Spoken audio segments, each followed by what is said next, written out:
The summer heat is here, and the sun can feel wonderful on your skin. While getting a tan may be at the top of your mind when relaxing at the beach, protection is the key in preventing cancer, painful sunburns, and premature aging. July is UV Safety Month, and the Mary Bird Perkins Cancer Center at TGMC wants to discuss how to stay safe under the sun this summer.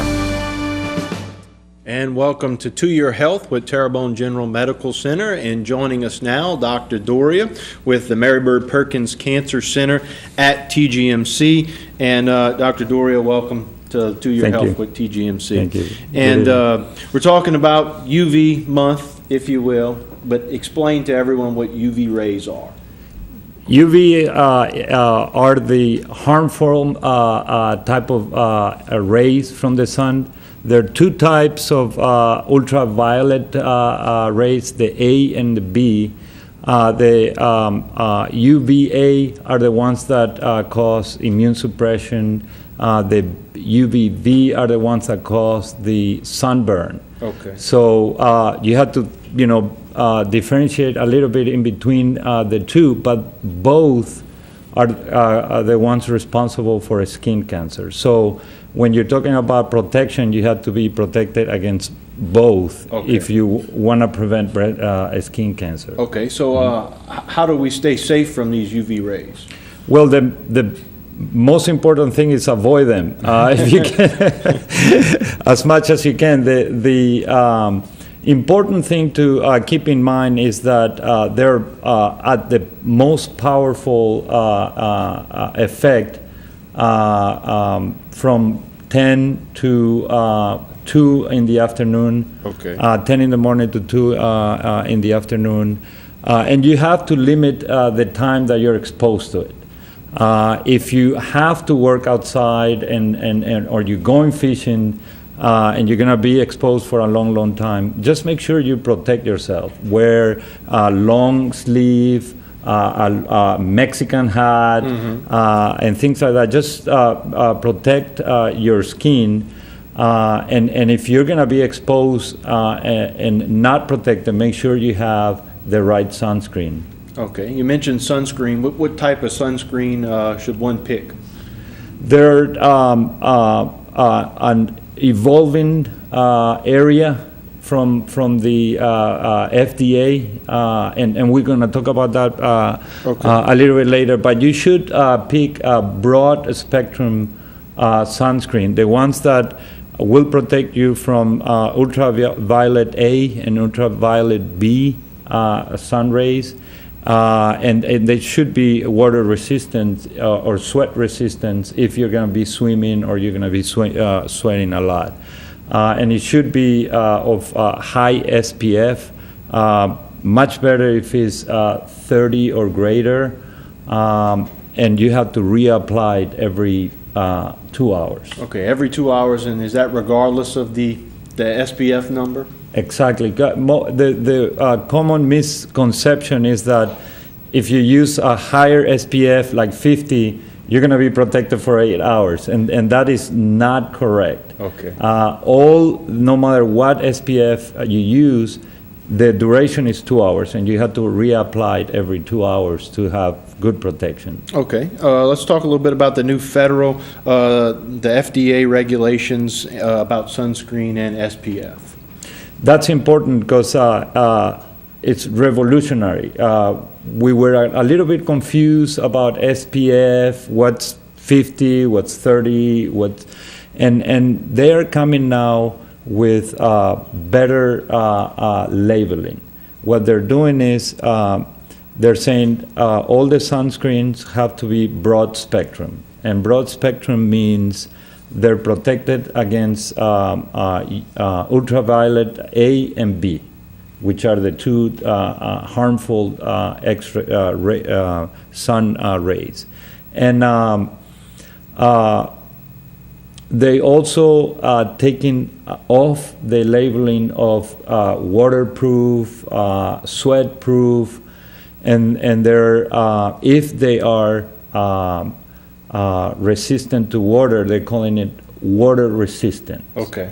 And that means that if you're sweating a lot or you're swimming, it will give you protection for about 2 hours. Okay. If they don't have the level of water resistant and you swim, you don't have any protection when you come out of the swimming pool. Or if you sweat a lot doing any kind of sport, it wash off with the sweat, and you're not being protected at that point. Okay. So those things are important, and the important thing to keep in mind is skin cancer prevention, and they clearly now saying that if the sunscreen is 15 SPF or higher, they prove that you're going to be protected against skin cancer.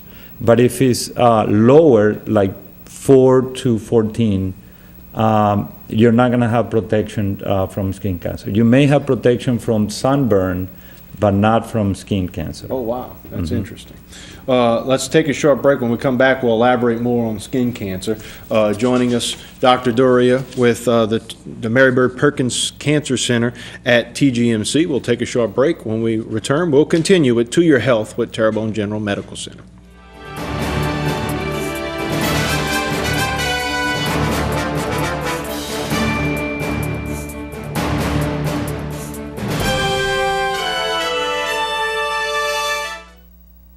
I'm a director here at the Little Theater in Houma. Sometimes I've acted, and I've even played in the orchestra.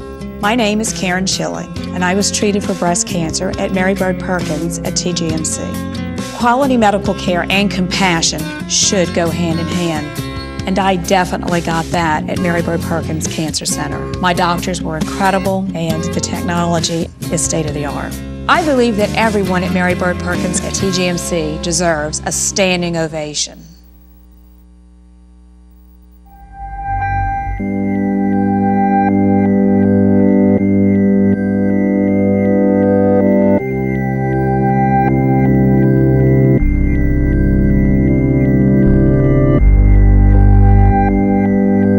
Put together a crew of top specialists, and you can do amazing things. Cardiac care at TGMC. It all begins here. I'm very involved at Trinity Episcopal Church. My first experience at Mary Bird Perkins convinced me what a fabulous facility it was. The technology is state of the art. I know that because I was treated for a brain tumor on my optic nerve. My name is Cheryl Lane. I knew I needed to be close to my family, my friends, and my church. I'm thankful we have Mary Bird Perkins in our community. It's such a wonderful asset. Mary Bird Perkins Cancer Center at TGMC.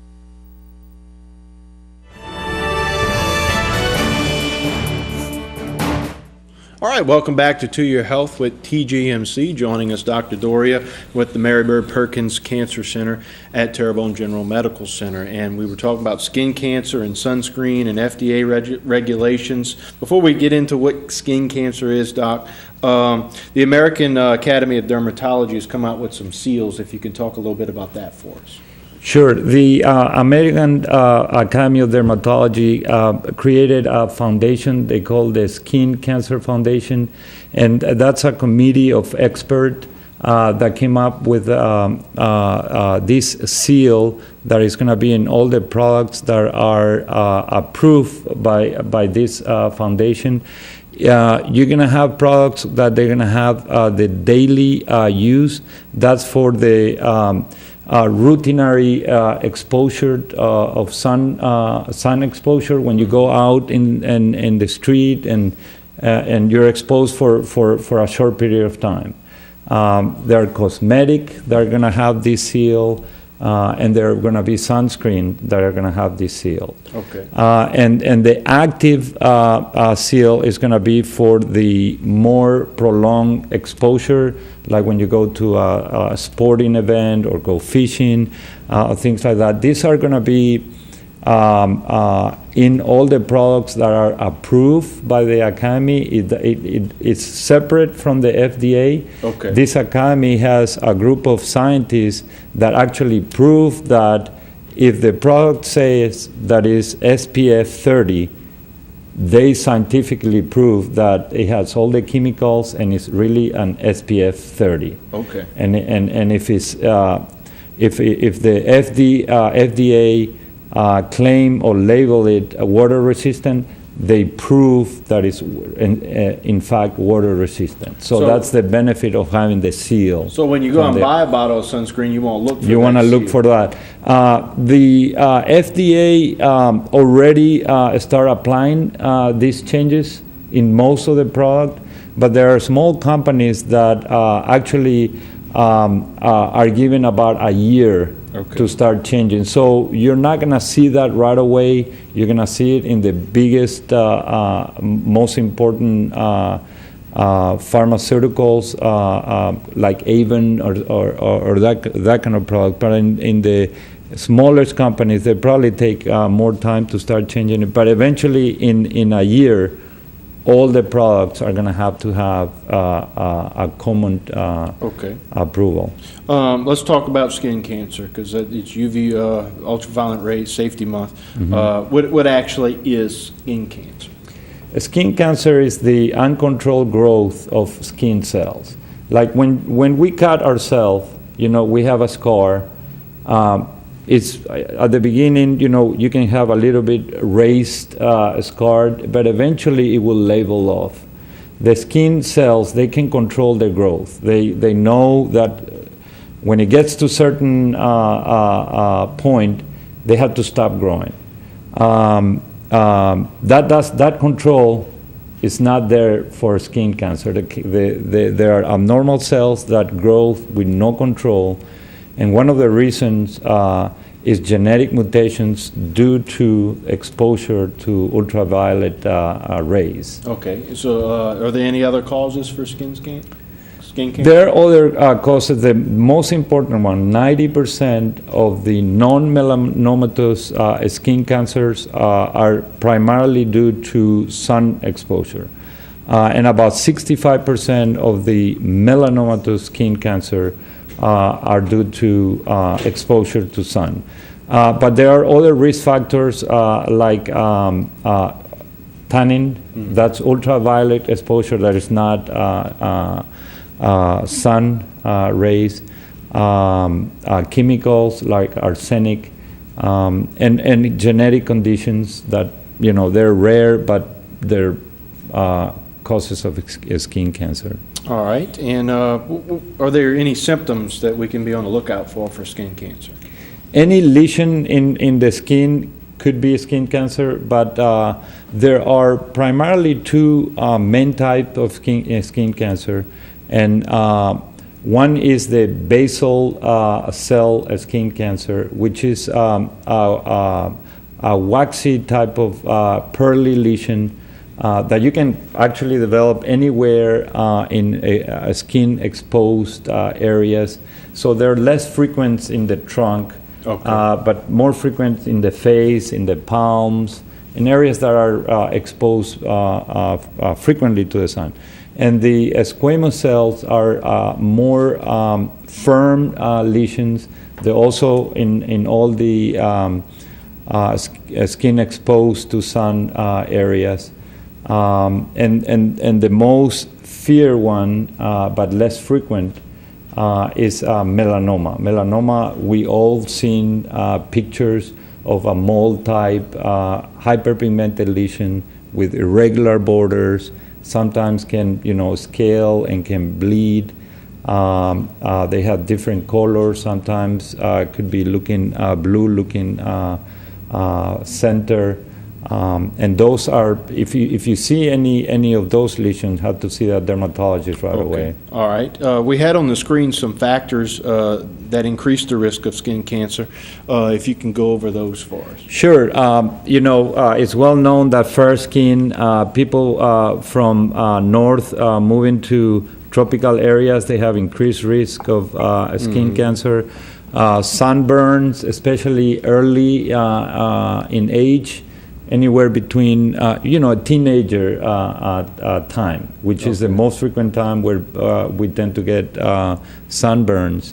Excessive exposure to the sun, and this is important for the workers out there. When construction workers, they think that because they're already tan and they've been exposed to sun so much that they're protected. Tanning doesn't protect against UV. It protects against sunburn. Maybe you're trained and your skin is adapt to the sun, but it's not protected against developing a skin cancer. So they should use sunscreen all the time. Okay. Moles, family history. And important for those with a weakened immune system, those that have treatment for cancer, bone marrow transplant, they really should protect their skin with sunscreens. Okay. And for people that work in chemical plants, certain chemicals, they have to make sure they know the chemicals they're exposed to. If they ever direct exposure, they need to make sure that they clean it well. Okay. If it's a chemical that is known to cause skin cancer. All right. And increasing age, of course, that's because the time the skin is exposed to the sun. Okay. And when should I be screened for skin cancer? Any kind of lesion that looks abnormal should be screened. Especially if in an elderly individual that has a lot of keratosis lesion, they're very normal, benign looking. If they see anything different than that, they should be seeing a dermatologist. Okay. And other than what we've talked about, any other way to reduce the risk of skin cancer? Well, the main thing is, again, to avoid prolonged exposure, especially during the times of the day that we talk about. Use clothing, use important thing that we didn't mention, glasses, sunglasses. Okay. With UV protection, because the retina also is exposed and can develop melanoma. Okay. So sunglasses is important. Big hats, and sunscreen. All right. It's a skin prevention month. You can't, here, especially here in South Louisiana, you can encourage people enough to use sunscreen. Well, Doc, this is a very important issue. For more information on skin cancer, where can people go? They can go to first any local dermatologist, but also if they want to have more information from the webs, from the internet, they can go to skincancer.org, and they'll give you an up-to-date information about all the things that are going on with the FDA, the sunscreen, and other things to do to prevent skin cancer. Dr. Doria, that's very informative information and very timely as well, and we appreciate you being here. Thank you. Thank you for inviting me. It was a pleasure. Yes, sir. Appreciate it. All right, that'll wrap up the 2-Year Health segment with Terrebonne General Medical Center. We'll take a short break. We'll have more for you tonight on Bayou Time.